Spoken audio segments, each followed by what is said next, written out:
नमस्ते साथियों, मैं आपका मित्र श्रेयस RCM के विनर्स के इस अध्याय में आपका दिल से इस्तकबाल करता हूँ। दोस्तों, इस अध्याय में हम सीखने वाले हैं एक्सेल में लुकअप एंड रेफरेंसेस फंक्शंस कौन कौन से होते हैं और उसका यूज क्या होता है। दोस्तों, लुकअप एंड रेफरेंसेस फंक्शन ये बहुत ही इंपॉर्टेंट फंक्शंस होते हैं जिसमें V lookup, H lookup, index, match, X lookup ऐसे बहुत सारे फंक्शंस आते हैं। जब हमें डेटा एनालिसिस करना होता है, डेटा प्रॉपर्ली मैनेज करना होता है, MIS बनाना होता है, तब ये फंक्शंस हमारे बहुत काम आते हैं। तो इसीलिए लुकअप एंड रेफरेंसेस फंक्शन को आपको बहुत ही ध्यान से सीखना है, इसकी ज़्यादा से ज़्यादा प्रैक्टिस करनी है। अभी इस अध्याय में दोस्तों हम column S, rho S, choose और ट्रांसपोज ये 6 फंक्शन किस तरीके से यूज किए जाते हैं ये पहले सीखेंगे और आगे के नेक्स्ट पार्ट में हम दूसरे फंक्शंस सीखेंगे, लुकअप एंड रेफरेंसेस फंक्शन। तो आइए दोस्तों, इस सेशन में जो फंक्शन सीखने हैं उसकी प्रैक्टिकल शुरू कर देते हैं।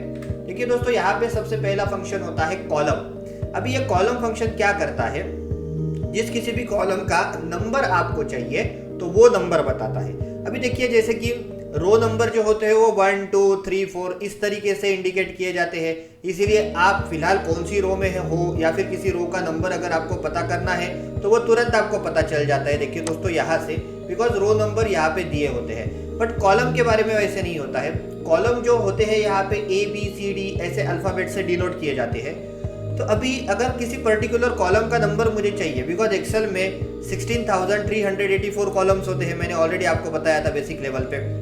तो अभी किसी पर्टिकुलर कॉलम का अगर आपको नंबर चाहिए तो फिर उसके लिए वो आपको मेजर करना पड़ेगा A से लेकर। ओके, तो ऐसे ना करना पड़े, तो इसीलिए ये जो कॉलम फंक्शन है ये आपकी हेल्प करेगा। अभी देखिए, कॉलम फंक्शन लिखने के 2-3 तरीके होते हैं। जैसे कि पहला तरीका, अभी सपोज यहाँ पे मैं G कॉलम में हूँ, ओके, और मुझे इसी कॉलम का नंबर चाहिए कि G कॉलम कौन सा नंबर है। तो मैं क्या करूंगा, देखिए यहाँ पे टाइप करूंगा is equal to column, bracket start करके तुरंत यहाँ पे ब्रैकेट कंप्लीट कर दूंगा। ओके, अभी ये तरीका कब आपको अपनाना है, जब जिस कॉलम में आप फिलहाल हो उसी कॉलम का नंबर आपको निकालना है। तो आप ब्रैकेट में कुछ रेफरेंस नहीं दोगे, सिर्फ ब्रैकेट स्टार्ट करोगे, ब्रैकेट कंप्लीट करके एंटर की प्रेस कर दोगे। तो दोस्तों, यहाँ पे देखिए एक्सेल ने मुझे बताया कि G जो कॉलम है वो यहाँ पे 7 नंबर पे है। उसी तरीके से अभी ये J कॉलम का नंबर निकालना है, तो मैं यहाँ पे जाऊंगा, इस J कॉलम में किसी भी सेल के ऊपर क्लिक करके is equal to column function लिखूंगा, ब्रैकेट स्टार्ट, ब्रैकेट कंप्लीट करके एंटर की प्रेस करूंगा। तो यहाँ पे देखिए दोस्तों, मुझे आंसर मिल गया 10। तो अभी यहाँ पे A से स्टार्ट किया जाता है, A से लेकर ये जो J कॉलम है ये 10th नंबर पे आता है मेरे दोस्तों। सो आई होप आपको कॉलम फंक्शन कैसे यूज किया जाता है समझ में आया होगा। ये एक तरीका हुआ। अभी दूसरा तरीका, सपोज मैं H कॉलम में हूं लेकिन मुझे E कॉलम का नंबर निकालना है, तो मैं कैसे निकालूंगा। देखिए यहाँ पे इज इक्वल टू हम कॉलम लिख देंगे, ब्रैकेट। अभी मुझे जिस कॉलम का नंबर निकालना है उस कॉलम का कोई भी एक सेल में सिलेक्ट कर दूंगा, ब्रैकेट कंप्लीट करके एंटर की प्रेस करूंगा। अभी देखिए, वैसे तो मैं H कॉलम में हूं लेकिन यहाँ पे ये जो 5 नंबर बता रहा है ये किस कॉलम का है दोस्तों, यहाँ पे देखिए E कॉलम का है। तो ये दूसरा तरीका हो गया। तीसरा तरीका, आप इसमें एरे भी ले सकते हो। फॉर एग्जांपल देखिए, मैंने यहाँ पे टाइप कर दिया is equal to column, bracket, और यहाँ पे देखिए मैंने ये 3 कॉलम को सिलेक्ट कर दिया। ओके, अभी ब्रैकेट करके मैं एंटर की प्रेस कर देता हूं, तो ये देखिए तीनों का नंबर इस तरीके से आ गया। ये जो C कॉलम है उसका नंबर है 3, उसके बाद D जो है उसका नंबर है 4 एंड E जो है उसका नंबर है 5। तो इस तरीके से दोस्तों देखिए, अगर आप कॉलम में अगर रेंज दोगे तो इस तरीके से जितनी भी रेंज दी है उस हिसाब से यहाँ पे आपको नंबर्स दिखाई देंगे। ये हो गया आपका C कॉलम का नंबर, ये हो गया D और ये हो गया E। अभी इसको डिलीट करोगे आप तो 5 या फिर 4 डिलीट यहाँ पे नहीं होंगे दोस्तों। आपको ये 3 जो है मेन फंक्शन हमने यहाँ पे लिखा है, तो इसको डिलीट कर दिया तो ये बाकी के 2 फंक्शंस यहाँ पे मतलब दो वैल्यू जो है वो डिलीट हो जाएगा। सो आई होप आपको कॉलम फंक्शन किस तरीके से यूज किया जाता है ये समझ में आया होगा। अभी देखिए, उसी तरीके से नेक्स्ट फंक्शन होता है, देखिए कॉलम S। अभी ये कॉलम S क्या करता है, तो इसमें एरे अलाउ है। आपने जितनी भी सेल रेंज सिलेक्ट की है या फिर एरे सिलेक्ट किया है तो उसमें टोटल नंबर ऑफ कॉलम्स कितने हैं ये आपको कॉलम S फंक्शन बताएगा। कैसे, देखिए दोस्तों, यहाँ पे अगर मैं यहाँ पे टाइप कर देता हूँ is equal to column S, देखिए ब्रैकेट, और यहाँ पे देखिए E से लेकर जे तक अगर मैं कॉलम्स सिलेक्ट कर देता हूं तो अभी यहाँ पे देखिए मैंने टोटल कितने कॉलम सिलेक्ट किए हुए हैं, 1 2 3 4 5 6। देखिए जैसे ही ब्रैकेट कंप्लीट करके एंटर में की पे प्रेस करूंगा मुझे यहाँ पे आंसर मिल चुका है 6। मतलब आपने जो भी रेंज सिलेक्ट की होगी उसमें टोटल नंबर ऑफ कॉलम कितने आपने सिलेक्ट किए हैं ये आपको बताता है दोस्तों column S function. So I hope आपको ये कॉलम एस फंक्शन किस तरीके से वर्क करता है ये यहाँ पे प्रॉपरली समझ में आया होगा। अभी देखिए और एक तरीका दूसरा भी मैं यहाँ पे एंटर करता हूँ is equal to column S bracket COLUMNS bracket और यहाँ पे देखिए A15 से लेकर C16 तक मैं यहाँ पे सिलेक्ट कर देता हूँ। Okay bracket complete enter. तो देखिए इसने आंसर दे दिया 3 बिकॉज ABC तो कितने कॉलम हो गए 3 कॉलम हो गए इसलिए कॉलम एस ने मुझे बताया यहाँ पे रिजल्ट 3। ओके अभी नेक्स्ट फंक्शन होता है देखिए दोस्तों यहाँ पे रो। आप जिस रो में हो उस रो का नंबर चाहिए या फिर किसी दूसरे पर्टिकुलर रो का नंबर चाहिए जिसका रेफरेंस आपने दिया हो तो उस समय आपको रो फंक्शन यूज करना पड़ेगा। जान लेते हैं दोस्तों रो फंक्शन कैसे यूज किया जाता है। अभी यहाँ पे देखिए सपोज मैं इस रो में हूँ 7th नंबर की और इसी रो का मुझे नंबर चाहिए। ओके तो अभी ये कैसे आएगा देखिए मैं यहाँ पे टाइप कर दूंगा is equal to row bracket start bracket complete कर देंगे एंटर की प्रेस कर देंगे। देखिए तो जिस रो में आप हो उसी सेम रो का अगर आपको नंबर चाहिए तो आपको is equal to row bracket start bracket complete करना पड़ेगा। ब्रैकेट के अंदर यहाँ पे आपको कुछ लिखना नहीं होता है बट ऐसे समझिए कि आप किसी दूसरे रो में हो और आपको किसी दूसरे रो का नंबर चाहिए तो फिर आप क्या करोगे। सपोज मैं यहाँ पे 10th नंबर की रो पे हूँ लेकिन मुझे यहाँ पे ये 4th नंबर का रो चाहिए तो मैं क्या करूंगा देखिए is equal to row bracket और उसके अंदर देखिए मैं ये किसी भी रो का रेफरेंस दे दूंगा ब्रैकेट कंप्लीट एंटर। तो देखिए मुझे आंसर मिल गया 4 बिकॉज यहाँ पे मैंने जो G4 सेल सिलेक्ट किया है उसकी रो क्या है 4th नंबर की रो है इसलिए मुझे दोस्तों यहाँ पे आंसर मिल चुका है 4। सो इस तरीके से दोस्तों रो फंक्शन यूज होता है। रो में आप सेल रेंज भी दे सकते हो कैसे देखिए इज इक्वल टू रो मैंने टाइप कर दिया और सपोज यहाँ पे ये रेंज सिलेक्ट कर दी D5 से लेकर 11 तक तो देखिए यहाँ पे मुझे नंबर्स मिल गया 5 6 7 8 9 10 11 इतने नंबर्स की रो मैंने यहाँ पे सिलेक्ट की है। तो अभी डिलीट करना है तो यहाँ पे हमने फंक्शन दिया है डिलीट करेंगे तो ये बाकी पूरा जो एरे है ये यहाँ पे दोस्तों डिलीट हो जाएगा। तो इस तरीके से यहाँ पे रो फंक्शन का यूज किया जाता है। आगे अभी जो है वो रोज फंक्शन हम देखेंगे। रोज फंक्शन क्या करता है एरे में जितनी भी रो आपने सिलेक्ट की होगी तो उसको टोटल काउंट करके कितनी रोज आपने सिलेक्ट की है ये बता देता है। ओके रो फंक्शन ने क्या किया किसी एक रो का आपको नंबर बताया ना तो ये रोज फंक्शन क्या करेगा जितने भी सेल्स आपने सिलेक्ट किए हैं तो उसमें टोटल कितनी रोज है वो आपको बताएगा। देखिए कैसे यहाँ पे रोज फंक्शन में क्लिक करता हूँ यहाँ पे मैंने टाइप कर दिया सपोज इज इक्वल टू मैं इसको जूम कर लेता हूँ जरा देखिए is equal to rows bracket. अभी देखिए मैंने यहाँ से लेकर यहाँ तक रो सिलेक्ट किया E2 से लेकर E11 तक तो अभी देखिए उसने मुझे बताया कि टोटल मैंने कितनी रोज यहाँ पे सिलेक्ट की है दोस्तों 10 रोज। इस तरीके से रोज फंक्शन आपने टोटल कितनी रोज को सिलेक्ट किया है ये बताएगा। सो आई होप आपको column S rho S function किस तरीके से यूज किए जाते हैं ये प्रॉपरली समझ में आया होगा। अभी यहाँ पे दोस्तों देखिए नेक्स्ट फंक्शन होता है चूज। ये चूज फंक्शन किस तरीके से वर्कआउट होता है इसको हम समझ लेते हैं। देखिए दोस्तों चूज फंक्शन में हमें क्या करना होता है एक इंडेक्स नंबर देना होता है और उस इंडेक्स के अकॉर्डिंग हमें जो वैल्यू दिखानी होती है वो वैल्यू का सेट हम यहाँ पे डिफाइन करेंगे। ओके तो इंडेक्स नंबर आप डायरेक्टली 1 2 3 4 वगैरह ऐसे भी लिख सकते हो या फिर कोई आप इसमें सेल नंबर दे सकते हो। दूसरी चीज यहाँ पे जो वैल्यूज का सेट हमें देना है चाहे तो आप यहाँ पे इंडिविजुअल एक सेल सिलेक्ट कर सकते हो यहाँ पे आपको रेंज नहीं यूज करनी है। दूसरी बात या फिर आप डायरेक्टली हाथ से टाइप भी करके यहाँ पे वैल्यूज का सेट डिफाइन कर सकते हो। ओके अभी बेसिकली यहाँ पे कितने इंडेक्स नंबर हम यूज करेंगे 1 to लेकर 254 तक इंडेक्स नंबर हम यहाँ पे ज्यादातर केसेस में यूज करेंगे दोस्तों। अभी किस तरीके से ये सब चीजें होती है समझ लेते हैं चूज फंक्शन के बारे में।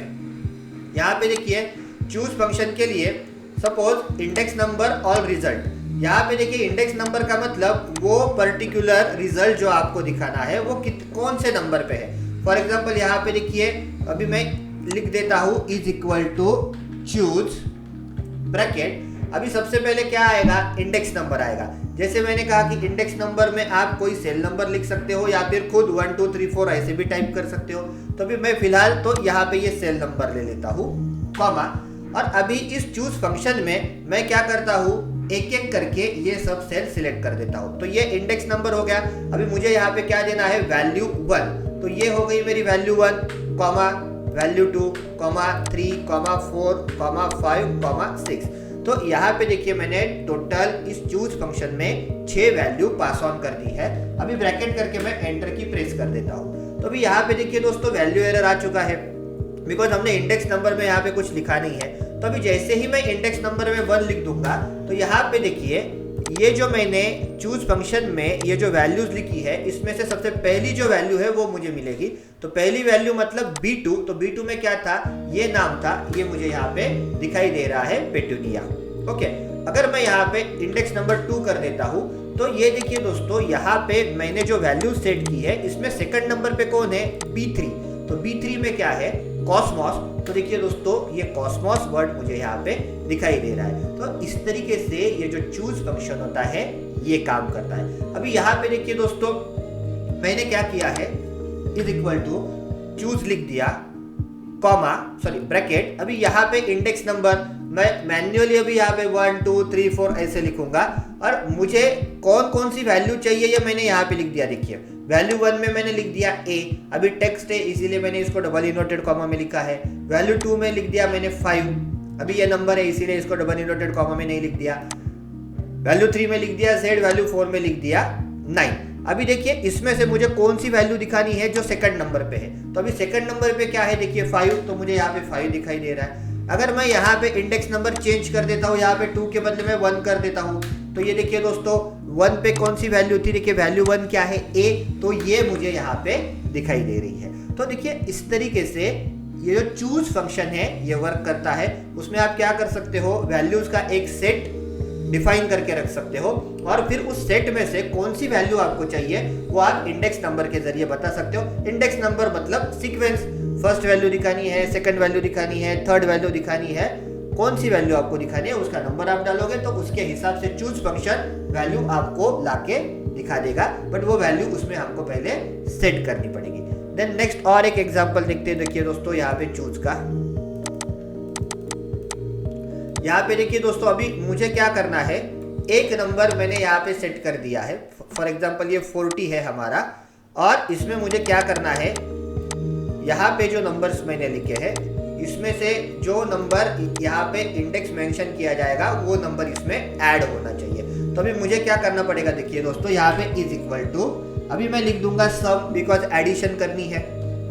ब्रैकेट किसकी एडिशन करनी है, देखिए 40, तो ये नंबर 1 हो गया मेरा 40 कॉमा। अभी नंबर 2 जो आएगा वो कहाँ से आएगा, इन 5 नंबर में से कोई एक नंबर, बट वो किसके हिसाब से होना चाहिए, यहाँ पे जो इंडेक्स में डिफाइन करूंगा उसके हिसाब से।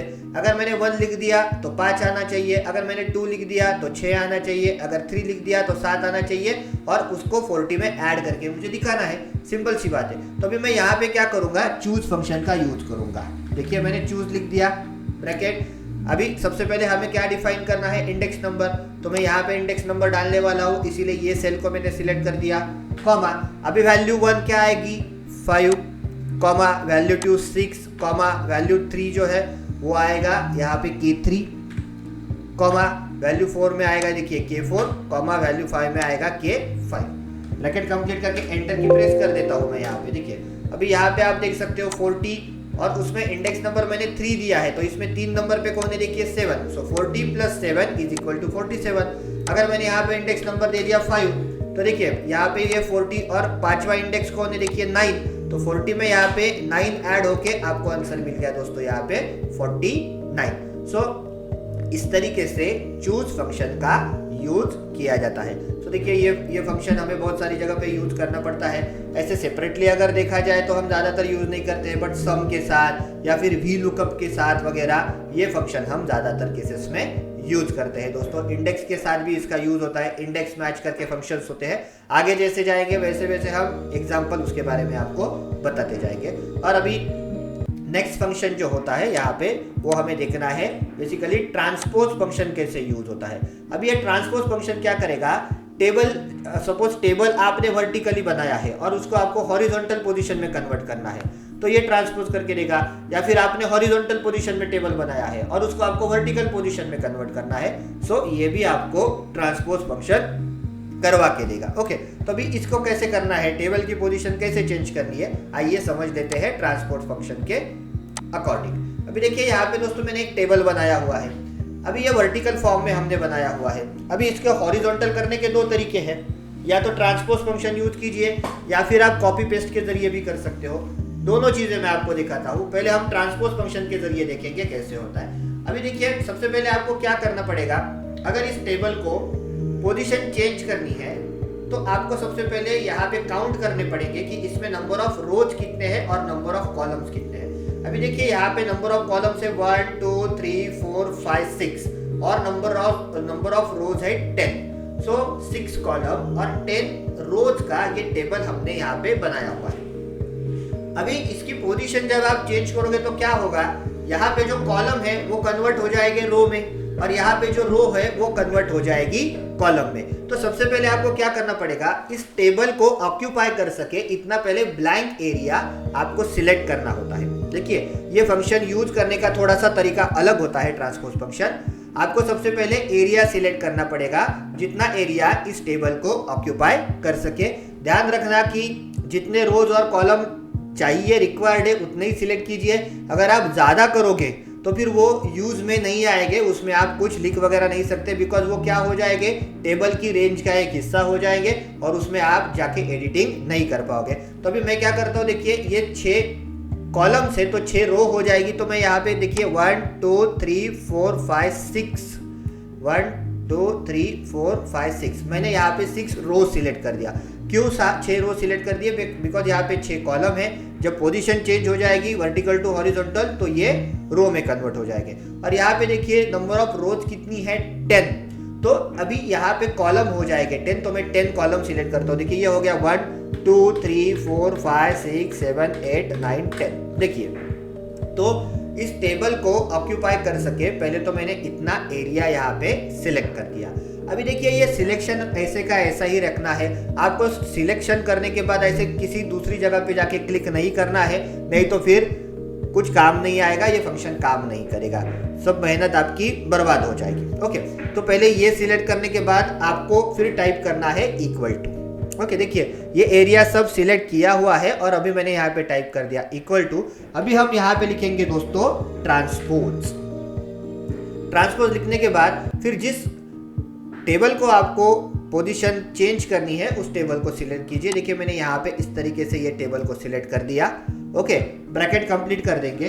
अभी देखिए दोस्तों, अगर आपके पास एक्सेल का ओल्डर वर्जन है जैसे कि 2010, 13, 7, 16, तो इसमें क्या होता है, ये फंक्शन देने के बाद जनरली जैसे हम एंटर की प्रेस करते हैं वैसे अगर आप एंटर की प्रेस करोगे तो आपको कुछ आंसर नहीं आएगा। ओके, बिकॉज ये एरे फंक्शन होता है। तो एक बात आपको ध्यान रखना है कि ये फंक्शन के बाद आपको सिर्फ एंटर की प्रेस नहीं करनी है अगर आपके पास 2021 के पहले के वर्जन हुए तो उस केस में आपको क्या करना है, कंट्रोल शिफ्ट और एंटर प्रेस करना है। ये सिर्फ फंक्शन एक एक्सेप्शनल केस है, इसमें आपको सिर्फ एंटर की प्रेस नहीं करनी है, कंट्रोल शिफ्ट एंटर ये तीनों कीज जो होती है इसका कॉम्बिनेशन आपको प्रेस करना है। कंट्रोल प्रेस करके रखिए, फिर शिफ्ट प्रेस करके रखिए और सबसे लास्ट में एंटर की प्रेस कीजिए, तो फिर आपको आंसर मिल जाएगा। देखिए कंट्रोल शिफ्ट एंटर मैंने प्रेस किया तो यहाँ पे टेबल मुझे पोजीशन चेंज करके मिल गया। और अगर आपके पास 2021 वाला वर्जन है तो कंट्रोल शिफ्ट एंटर प्रेस करने की जरूरत नहीं है, सिर्फ अगर आपने एंटर भी प्रेस किया तो भी यहाँ पे दोस्तों चल जाएगा। ओके, सो आई होप आपको ये ट्रांसपोज फंक्शन कैसे यूज होता है समझ में आया होगा। अभी नीचे देखिए दोस्तों, अभी ये जो था ये वर्टिकल पोजीशन में था, इसको मैंने हॉरिजॉन्टल में कन्वर्ट कर दिया। अभी देखिए यहाँ पे ये हॉरिजॉन्टल है, इसको मुझे वर्टिकल टेबल में कन्वर्ट करना है, तो मैं क्या करूंगा, देखिए यहाँ पे कॉलम कितने हैं 1 2 3 4 5 6 7, तो पहले मुझे क्या करनी पड़ेगी 7 रो सिलेक्ट करनी पड़ेगी। देखिए दोस्तों इस तरीके से 1 2 3 4 5 6 7। ओके, और यहाँ पे रो कितनी है 2, तो यहाँ पे 2 कॉलम हो जाएंगे। तो इतना एरिया मैंने सिलेक्ट कर दिया। अभी मैं टाइप करूंगा is equal to transpose bracket, देखिए ये टेबल को हम सिलेक्ट कर देंगे, ब्रैकेट कंप्लीट और कंट्रोल शिफ्ट एंटर।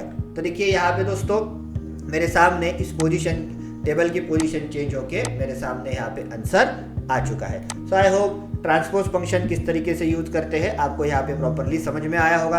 अभी यहाँ पे क्या होता है दोस्तों, ट्रांसपोज करने के बाद इन दोनों के बीच में एक लिंकेज क्रिएट हो जाता है। फॉर एग्जाम्पल ऐसे देखिए यहाँ पे मैंने कुछ चेंजेस किए तो वो यहाँ पे भी हो जाएंगे। ओके, फॉर एग्जाम्पल यहाँ पे देखिए ये P001 है, मैंने इसके आगे और एक 0 लगा दिया, तो देखिए दोस्तों यहाँ पे भी चेंज हो गया। ओके, यहाँ पे देखिए अगर मैंने हिंदी में 40 की जगह पे 55 कर दिए तो देखिए दोस्तों यहाँ पे ये चेंज हो चुका है। तो मतलब ये जो दो टेबल है ये आपस में कनेक्टेड है। आप जो ओरिजिनल टेबल में चेंज करोगे वो दूसरे जगह पे भी यहाँ पे चेंज हो जाएगा। दूसरा तरीका एक और होता है, अगर आपको फंक्शन नहीं यूज करना है तो कॉपी पेस्टिंग के जरिए पेस्ट स्पेशल करके भी आप कर सकते हो। कैसे, देखिए दोस्तों मैंने यहाँ पे इसको सिलेक्ट कर दिया, कॉपी कर दिया, कॉपी करने के बाद जहाँ पे पेस्ट करना है किसी एक सेल के ऊपर क्लिक कीजिए और यहाँ पे जाने के बाद देखिए पेस्ट स्पेशल में ये जो ऑप्शन होता है देखिए इसे कहा जाता है ट्रांसपोज। इसके ऊपर आप क्लिक करोगे तो ये देखिए दोस्तों यहाँ पे तुरंत आपके सामने रिजल्ट आ चुका है। बट अभी इन दोनों में डिफरेंस क्या होता है, अभी देखिए साइंस के मार्क्स मैंने यहाँ पे 100 कर दिए, तो देखिए दोस्तों यहाँ पे हो गए बिकॉज ये हमने ट्रांसपोज फंक्शन के जरिए किया है, इसीलिए ये दोनों टेबल एक दूसरे से कनेक्टेड है। बट यहाँ पे हमने कॉपी पेस्ट किया ना, तो इनके बीच में कोई कनेक्शन रहा नहीं, तो इसलिए देखिए जब मैंने यहाँ पे 100 किया बट साइंस में देखिए यहाँ पे अपडेशन नहीं हुआ है।